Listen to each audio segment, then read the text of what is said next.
फिर से कहता हूं आज एक्ट पास किया है जो कि बाय लॉ कोई पुलिस के अंदर इंटरफेरेंस, पॉलिटिकल ट्रांसफर, पोस्टिंग कोई गवर्नमेंट कर सके। पुलिस एक ऑटोनोमस इदारा बनाया है जो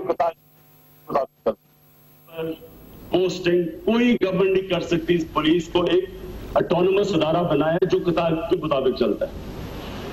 ये जो डेमोक्रेटिक इंस्टीट्यूशन होते हैं इसकी बेस पे एक डेमोक्रेसी चलती है।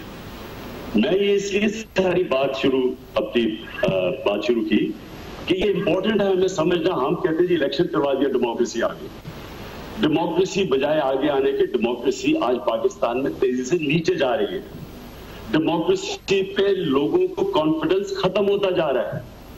जो मैं अभी पार्लियामेंट एज एन इंस्टीट्यूशन की बात करता हूं कि ये भी एक इदारा है और पार्लियामेंट इदारा इस तरह काम करता है कि पार्लियामेंट के अंदर एक होती है गवर्नमेंट जिसका काम होता है कानून साजी, जो एग्जीक्यूटिव होता है जो मुल्क चलाती है, और एक होती है ऑपोजिशन। ऑपोजिशन का काम होता ही सिर्फ ये है कि गवर्नमेंट के ऊपर चेक और बैलेंस हो। हमारा ये काम है कि जब भी गवर्नमेंट कोई कानून तोड़ती है तो हमारा काम है उसके ऊपर अपनी आवाज बुलंद करना। हमारा काम यह है कि जब पब्लिक पैसे का गलत इस्तेमाल होता है तो सारी दुनिया के अंदर ऑपोजिशन शोर मचाती है। और इसीलिए जब पैनामा का इशू आया तो आपने देखा कि जो जेन्युइन डेमोक्रेसीज थी उसका क्या रिस्पॉन्स था। आपने देखा कि बर्तानिया के अंदर जो प्राइम मिनिस्टर था उसका नाम आया, तब वो प्राइम मिनिस्टर नहीं था, उसने आके पार्लियामेंट के अंदर अपनी सफाई पेश की। उसने कोई इस तरह की कोशिश, ना उसकी पार्टी ने उसको डिफेंड किया, ना कंजर्वेटिव पार्टी ने कोशिश की उसकी सफाई पेश करने की, ना उन्होंने किसी को टीओआरस बनाने की जरूरत पड़ी। उसने खुद आके पार्लियामेंट की प्रोसीडिंग्स नहीं चली जब तक डेविड कैमरन ने आके अपनी सारी सफाई, अपने टैक्स रिटर्न्स, अपने एसेट्स पार्लियामेंट के सामने डिस्क्लोज नहीं किए, फिर आगे बढ़ी। ये पार्लियामेंट का रोल होता है। और अगर आइसलैंड के अंदर जो प्राइम मिनिस्टर ने जब जवाब दे दिया तो पब्लिक सड़कों के ऊपर आ गई। हमारा यहां हम जब पुरअमन एहतजाज करते कहते जी गैर जमहूरी है, ये जमहूरियत को डिरेल कर रहे हैं, ये फौज को बुला रहे हैं। तो आइसलैंड के लोग भी तो सड़कों पे निकले थे। वहां कौन सी डेमोक्रेसी डिरेल हुई है? प्राइम मिनिस्टर को क्योंकि वो जवाब नहीं दे सका उसको रिजाइन करना पड़ा, उसको किसी ने नहीं डिफेंड किया। डेमोक्रेसी डिरेल नहीं हुई, नया प्राइम मिनिस्टर बन गया, आगे चली गई, मजबूत हो गई और उनकी डेमोक्रेसी। और उनके प्राइम मिनिस्टर के ऊपर वही एलिगेशन थी जो पाकिस्तान के प्राइम मिनिस्टर पे थी। उसकी बीवी के पैनामा में कंपनीज थी, यहां बेटी की पैनामा में कंपनीज का इंकशाफ हुआ। डायरेक्टली तो वो भी नहीं था जिम्मेदार, लेकिन उसको जवाब देना पड़ा।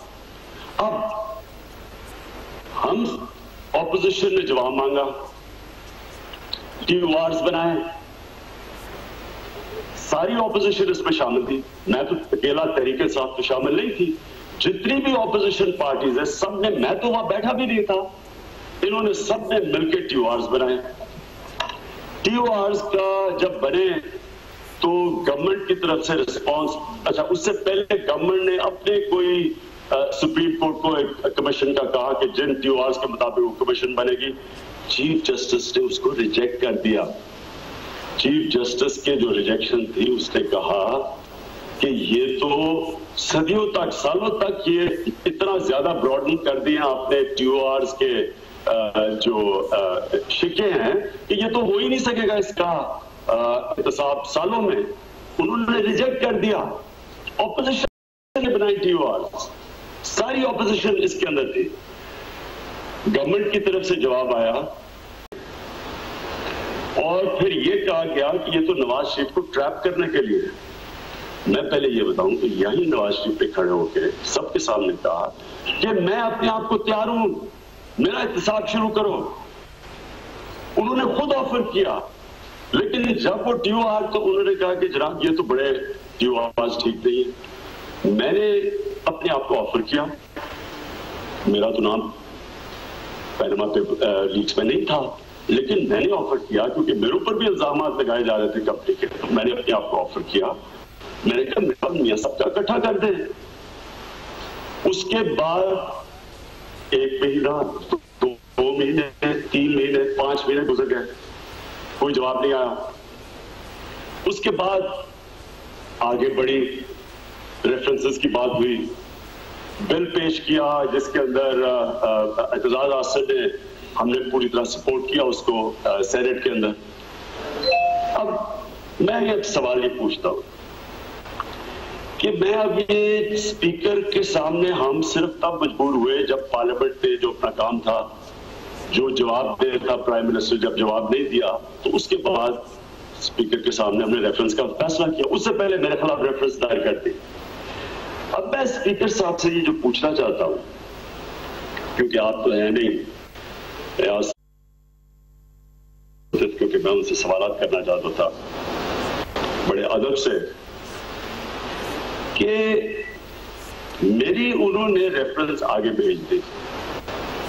मेरा सवाल उनसे ये है कि कौन सी ऐसी चीज थी जो 2013 से मेरी डिस्क्लोज नहीं थी? यानी अगर कोई भी ऐसी चीजें थी जो मेरे खिलाफ इनको एक्शन लेना चाहिए था, वो 2013 पे मेरे पेपर्स को चैलेंज करना चाहिए था इलेक्शन कमीशन में, या तो 2013 के बाद कोई नए इंकशाफात होते तो तब वो मेरे से पूछते। 2013 से मेरी डिस्क्लोज नहीं थी, यानी अगर कोई भी ऐसी चीजें थी जो मेरे खिलाफ इनको एक्शन लेना चाहिए था, वो 2013 पे मेरे पेपर्स को चैलेंज करना चाहिए था इलेक्शन कमीशन में, या तो 2013 हासिल करें एक वाइटल सोप बिल्कुल मुफ्त। आज ही वाइटल ब्यूटी सोप कॉन्फ्रेंस करके अपने सारे असासे मीडिया के सामने डिक्लेयर किए। इन्होंने कहा कि जनाब एकदम इंकशाफ हो गया इमरान खान की कंपनी न्याजी सर्विसेज। पहले तो न्याजी सर्विसेज की अहमियत तो ये थी कि उसने एक लंदन में फ्लैट लिया था, आ रही है ना, तो जब मैंने फ्लैट ही डिस्क्लोज किया हुआ था और वो भी मेरे पास डॉक्यूमेंट्स है 2000 की 14 साल पहले, तो जब फ्लैट डिस्क्लोज था तो कंपनी तो इररिलेवेंट है। कंपनी तो रेलेवेंट तब है जब उसके एसेट छुपाए हुए हो।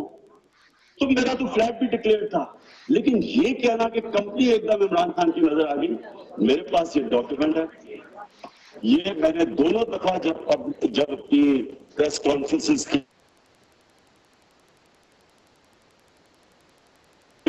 मैंने सेल्स डीड अपनी कंपनी की बताई जो 2003 में बिकी थी, जो फ्लैट बिका था, उसके ऊपर कंपनी का नाम लिखा हुआ न्याजी सर्विसेज। यानी ये कहना कि मैंने कोई चीज छुपाई थी, मेरी तो सारी चीज पब्लिक में थी। मेरा यहां भी एक 2 वजीरों ने कहा कि जनाब इमरान खान ने ये जो फ्लैट लिया था ये शौकत खानम के पैसे से लिया था।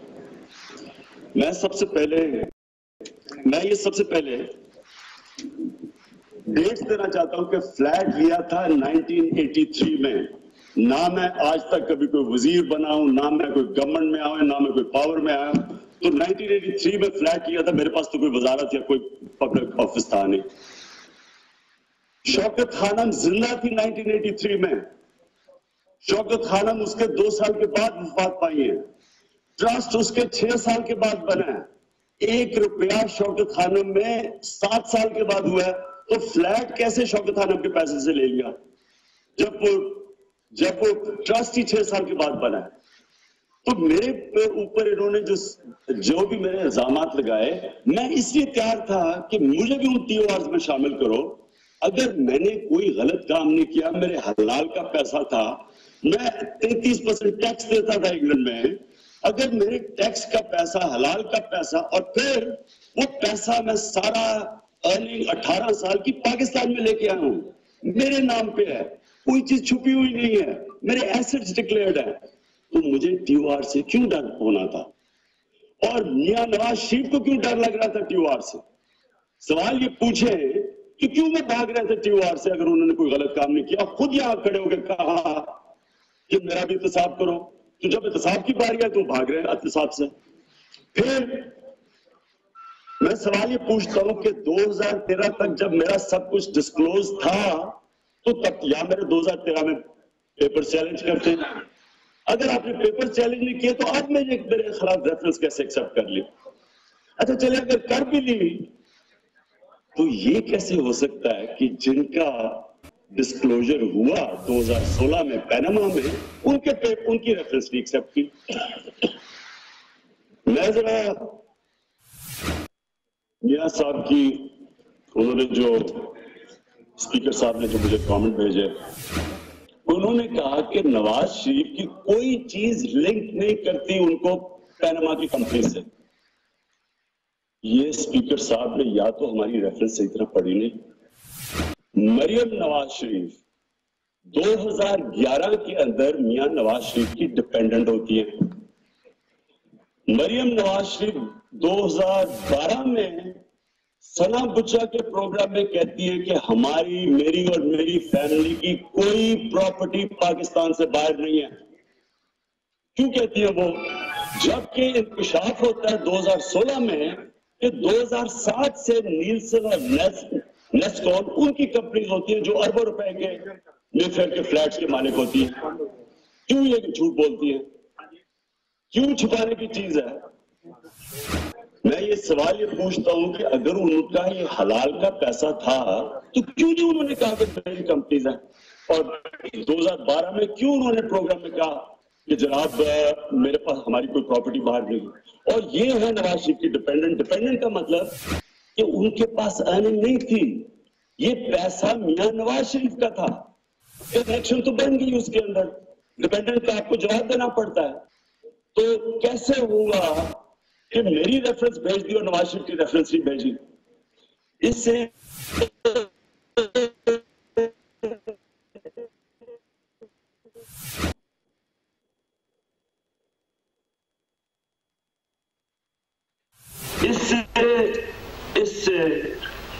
स्पीकर साहब, इससे पार्लियामेंट को नुकसान पहुंचा है। ये इमरान खान को विक्टिमाइज करने से पहले तो पार्लियामेंट को नुकसान पहुंचा है। स्पीकर की क्रेडिबिलिटी मुतासिर हुई है। सारी दुनिया को पता है पैनामा का।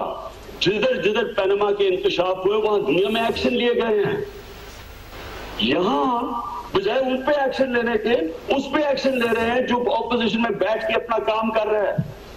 मेरा काम क्या है? और कि सिवाय ये चीज जब पैनामा जैसी चीजें होती है जिधर पब्लिक का पैसा करप्शन से करप्ट करके बाहर जाता है, तो मेरा काम है आवाज बुलंद करना। तो उसके ऊपर मुझे विक्टिमाइज किया जा रहा है। इससे क्या चीजें सामने आई? नंबर 1 कि स्पीकर इम्पार्शियल नहीं है। नंबर 2 कि ऑपोजिशन को ब्लैकमेल किया जा रहा है। ऑपोजिशन को जो काम है ऑपोजिशन का डेमोक्रेसी के अंदर वो नहीं करने दिया जा रहा। नंबर 3 कि अगर इमरान खान चुप हो जाए तो मैं जितनी मर्जी चोरी करूं, जो मर्जी करूं, मुझे कोई पूछने वाला नहीं है यहां, जब तक कि मैं इनकी करप्शन की निशानदेही ना करूं। अगर मैं इनकी करप्शन के ऊपर चुप हो जाऊं, मैं जो मर्जी करूं, मुझे यहां कोई नहीं पूछेगा। करप्शन को फरोग दे रहे हैं, इससे करप्शन बढ़ रही है मुल्क में। क्योंकि जब आप इस तरह का मुकमुका करने की कोशिश करते हैं कि इमरान खान मुंह बंद कर लो नहीं तो हम केसेस कर देंगे, जिस तरह का ये किया है, तो आप तो करप्शन बढ़ा रहे हैं पाकिस्तान में। आप तो ऑपोजिशन को ये सिग्नल दे रहे हैं कि आपने जो मर्जी करना है करो, आपको कोई नहीं पूछेगा, बस मेरी करप्शन की बात ना करना।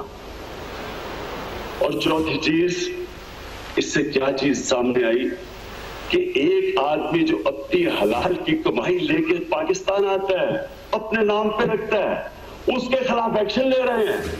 जो आदमी करप्शन का पैसा अपने बच्चों के नाम पे ट्रांसफर करता है, इंग्लैंड प्राइम मिनिस्टर होते हुए, उसके ऊपर कोई एक्शन नहीं है।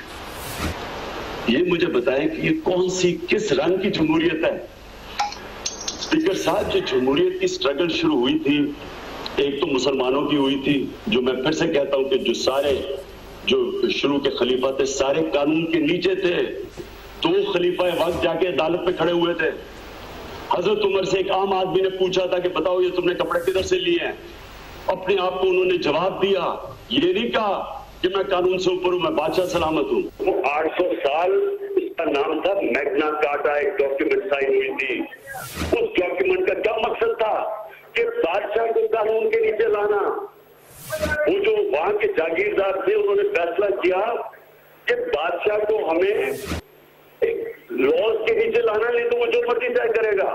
वो मूवमेंट 800 साल शुरू हुई और आहिस्ता आहिस्ता आहिस्ता आज मगरब आगे हमारे से इसलिए निकल गई है कि उनका जो चीफ एग्जीक्यूटिव है वो कानून के नीचे है, बल्कि जो चीफ एग्जीक्यूटिव जो प्राइम मिनिस्टर या प्रेसिडेंट है उसके ऊपर जो मॉरल स्टैंडर्ड जो अप्लाई करते हैं वो आम आदमी पे नहीं करते, उसके ऊपर बार ज्यादा ऊंचा है।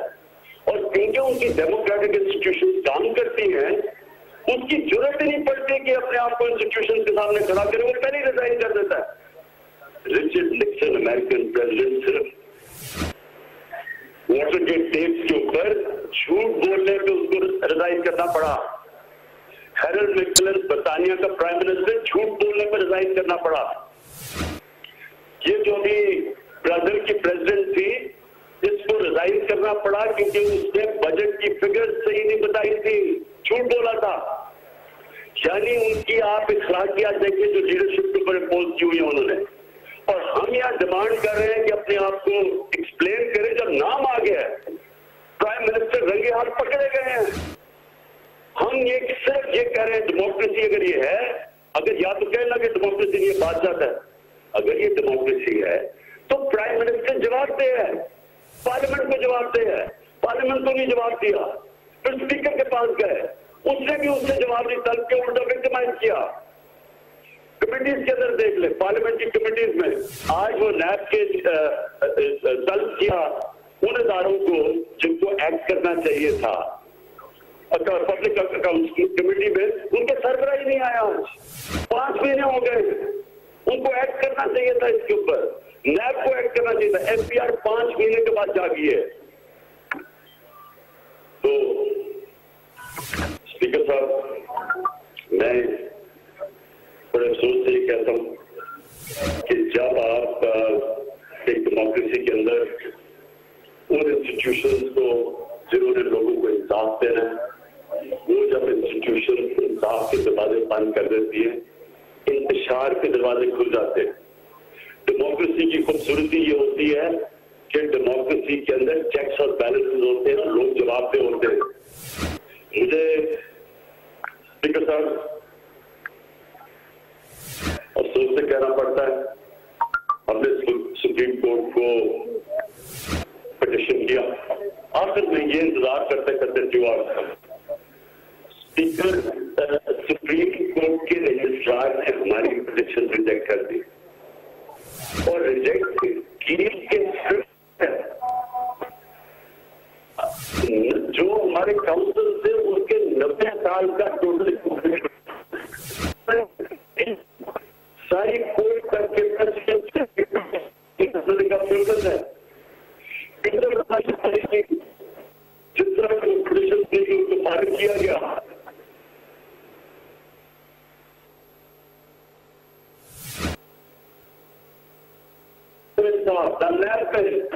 नॉन एसपी1 के अंदर एससीसी की जो रेगुलेटर है जिसको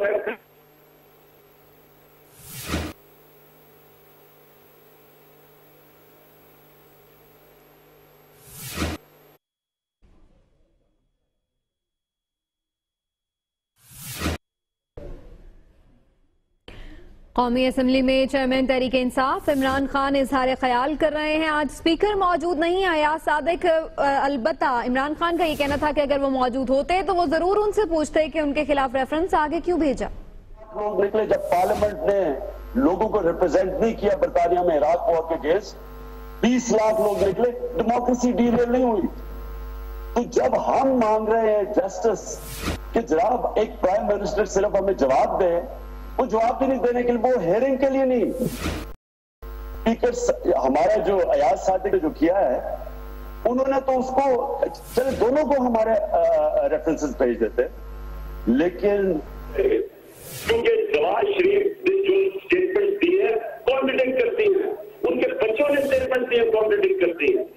मरियम नवाज कहते हैं कोई प्रॉपर्टी बाहर नहीं थी, वो निकला 2016 में। उसके बाद हुसैन नवाज कहते हैं कि मरियम नवाज की प्रॉपर्टीज है और वो बेनिफिशियरी होने लगा। उससे पहले हसन नवाज 99 में कहते हैं कि जनाब हम रेंट कर रहे हैं प्रॉपर्टी। तो सुन नवाज 2000 में कहती है कि हमारी प्रॉपर्टीज थी वो अनफ्लेक्सर की। मुझे ये बताएं कि ये जब सारा अदालत के सामने आएगा, ये जब सुनी जाएगी चीजें तो लोगों को पता चलेगा सच क्या हो सकता है, हमारी बेटी हो। लेकिन अभी तक जो हर उनका कदम ये है कि वो साबित कर रहे हैं कि उनको कुछ छुपाना है। हम कह रहे हैं पैनमा का जवाब दो, मीना साहब जाके फीते काटने लगे हुए हैं, कभी उधर से एक सड़क के दो दफा फीते काट रहे हैं कि जिस तरह भूल जाएंगे पैनमा का। अगर ये पैनमा का भूल जाते हैं, मेरा जो आखिरी पॉइंट है आज वो ये कि देखिए, जब एक प्राइम मिनिस्टर करप्शन करता है तो वो करप्शन कर ही नहीं सकता जब तक डेमोक्रेटिक इदारों को तबाह ना करे, क्योंकि अगर नैब फंक्शन कर रही हो वो करप्शन नहीं कर सकता, अगर एफबीआई फंक्शन कर रही हो वो नहीं बच सकता टैक्स की चोरी में, वो फंस जाता। इस पैनामा में एफबीआई में भी फंसता था, नैब में भी फंसता था, एफआईए में भी फंसता था, एसईसी में भी फंसता था। लिहाजा इन इदारों को पहले वो कंट्रोल करता है। जब आप डेमोक्रेटिक इदारों को कंट्रोल करते हैं, आप तबाह कर देते हैं। तो पहले तो करप्शन करने के लिए प्राइम मिनिस्टर डेमोक्रेटिक इदारों को तबाह करता है, फिर अपनी करप्शन बचाने के लिए मजीद और तबाह करता है। और कौमें कभी भी चोरी की तबाह नहीं होती। चोरी एक कौम में रिसोर्सेज होती है, चोरी होती है, कौम फिर पैसा बना लेती है। लेकिन जब एक कौम के डेमोक्रेटिक इंस्टीट्यूशन तबाह होते हैं, कौम तबाह हो जाती है। जो भी कौमें आगे बढ़ती है वो इंस्टीट्यूशन को मजबूत करके बनती है। जो कौम तबाह होती है, जो तीसरी दुनिया है, तीसरी दुनिया है ही इसलिए कि उनकी इंस्टीट्यूशन तबाह हुई हुई है। पैसे से कोई ताल्लुक नहीं है। नाइजीरिया जैसे मुल्क के ऊपर तेल के जखीरे में बैठे हुए लेकिन उनकी गुर्बत है। स्विट्जरलैंड जैसे कोई रिसोर्सेज नहीं है, अमीर तरीन मुल्क है। सिंगापुर एक छोटा सा आइलैंड है, वो कहां से कहां पहुंच गया, हमारे देखते हुए पहुंचा, हमारी जिंदगी में पहुंचा है। तो पाकिस्तान की फ्यूचर एट स्टेक है। मैं आज ये कहना चाहता हूं, और मैं अपने नून लीग के यहाँ के मेरे साथ साथी थे जो एक वक्त यहाँ बैठे हुए थे, आज उधर है, मैं आज इनको रिक्वेस्ट करना चाहता हूँ। देखिए, मैं एज ए पाकिस्तानी आपको रिक्वेस्ट करता हूँ कि खुदा के वास्ते अपने मुल्क का सोचो। आपका मुल्क किस वक्त तबाही की तरफ जा रहा है। इस वक्त अपने से अपनी महल से बाहर निकले, अपनी मराहत और अपनी वजारतों से बाहर निकले। कितनी जिंदगी होगी, कोई 15, 20 साल, 30 साल रह जाएगा, 40 साल जिंदा रह जाएगा। आखिर अल्लाह को आपने जवाब देना है, आपने नवाज शरीफ को नहीं जवाब देना। और जब आपने जवाब देना है तो आपसे पूछा जाएगा, या आगे बाजी हमारी गुर्बत की लकीर के नीचे है, मैक्सिमम अनएम्प्लॉयमेंट है, सबसे ज्यादा औरतें मरती है डिलीवरी पे, 2.5 लाख बच्चा मरता है गंदे पीने की बीमारियों से। आज 2.5 करोड़ पाकिस्तानी स्कूलों से बाहर है।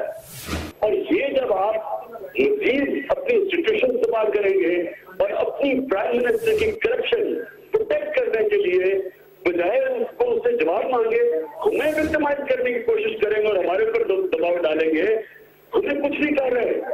आप अपने मुल्क को तबाह कर रहे हैं और अपना फ्यूचर तबाह कर रहे हैं। मेरी रिक्वेस्ट ये है कि जिस तरह कंजर्वेटिव पार्टी ने डिमांड किया था मार्गरेट थैचर से, लेबर पार्टी ने टोनी ब्लेयर से डिमांड किया था, उसी तरह आपके ऊपर है कि आप डिमांड करें, बजाय उसको बचाने के लिए नौकरी को क्या लोगों को जवाब दे। आपने तो नहीं की करप्शन, आप तो उनसे पूछे, बजाय उनसे पूछने के ऑपोजिशन का मुंह बंद करवाना, उनको विक्टिमाइज करना, इवेंचुअली तो आप अपने ही तबाही कर रहे हैं या आप अपना मुल्क तो तबाह कर रहे हैं।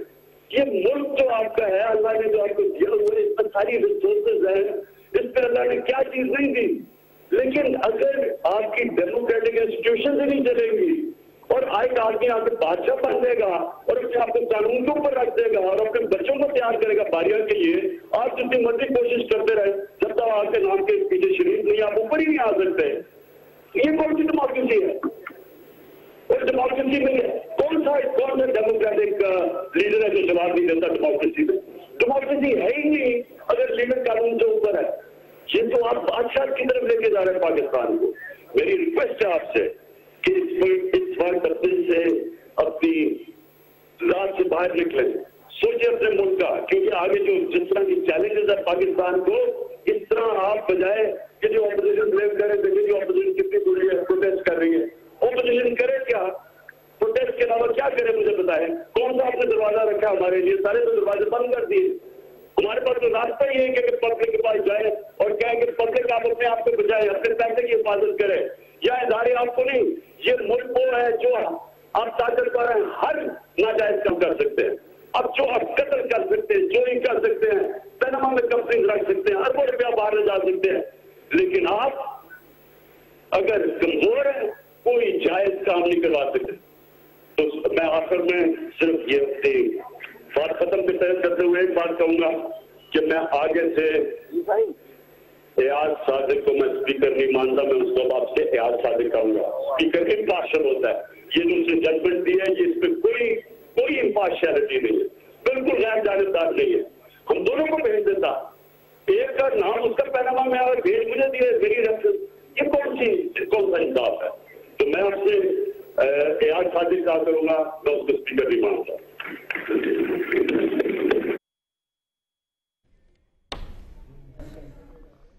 इमरान खान ने कहा है कि एयाज सादिक को स्पीकर नहीं मानता। वहीं साथ साथ वजीर आजम से मुतालिक बात करते हुए इनका एक कहना था कि हम पनामा का हिसाब मांगते हैं और मियां साहब फीते काटने में मसरूफ हैं, वो फीते काट रहे हैं, वो चाहते हैं कि हम पनामा का मामला भूल जाएं। साथ साथ ये ऐलान किया है कि मैं आज से सरदार एयाज सादिक को कौमी असम्बली का स्पीकर नहीं मानता, मैं उन्हें सिर्फ एयाज सादिक कहूंगा। जी हाँ, काफी खफा है इमरान खान इस बात पर। उनका ये कहना है कि एयाज सादिक को उनके खिलाफ रेफरेंस में ऐसा क्या नजर आया, जबकि उनका नाम तो पनामा लीक्स में भी नहीं आया था, लेकिन उनका रेफरेंस आगे भेज दिया गया, जबकि वजीर आजम के खिलाफ रेफरेंस